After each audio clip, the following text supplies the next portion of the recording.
Et nous commençons le chapitre 10 qui s'intitule la trigonométrie. Alors c'est un mot qui peut faire un peu peur, mais je vous rassure, en général les élèves aiment bien ce chapitre parce que la méthode utilisée est toujours la même et ils y arrivent bien. Donc dans le mot il y a tri qui veut dire 3, gono qui en grec veut dire angle, et puis métrie pour la mesure. C'est donc un chapitre dans lequel on va travailler dans un triangle. Et on va se servir de la trigonométrie pour calculer la mesure d'un angle ou d'une longueur.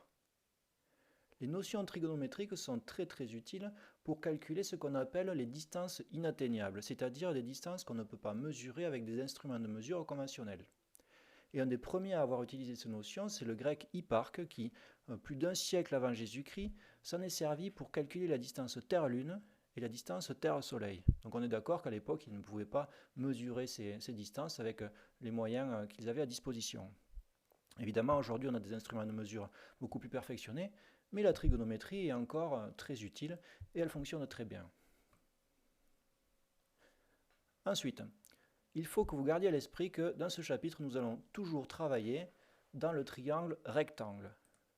Et oui, encore lui, le triangle rectangle, mais si on travaille dedans, c'est qu'il a des propriétés quand même très utiles et très pratiques.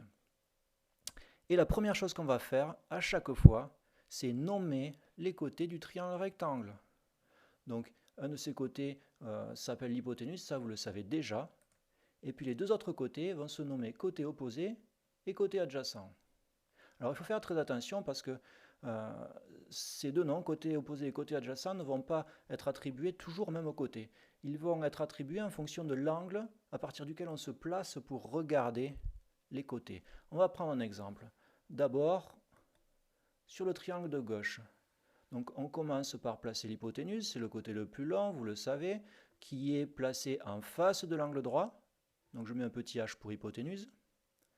Ensuite, il va falloir choisir un angle aigu, puisque les deux autres angles sont aigus, à partir duquel on va regarder le triangle. Si je choisis cet angle-là, celui de gauche, eh bien, il y a un côté qui est en face, et ce côté, on l'appelle le côté opposé. Donc je mets un petit O qui signifie opposé. Et forcément, le côté qui reste, c'est le côté adjacent, et je mets un petit A. Donc adjacent, qu'est-ce que ça veut dire en français? Ça veut dire à côté d'eux. Donc le côté adjacent, ça signifie le côté qui est à côté de l'angle. Vous allez me dire, mais il y a aussi l'hypoténuse à côté. Et oui, mais l'hypoténuse a déjà un nom. Donc le côté adjacent, c'est l'autre.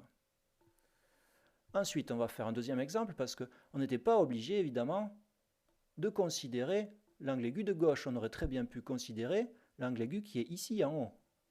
Et donc, si on se positionne par rapport à cet angle-là, l'hypoténuse, elle n'a pas changé, mais le côté opposé, ce n'est plus le même. Le côté opposé, il est ici en face de l'angle. Et le côté adjacent, c'est celui qui reste. Voilà donc le point de départ de notre chapitre. Et c'est ce que je vais vous laisser copier sur le cahier de leçons avant de faire quelques exercices pour vous entraîner.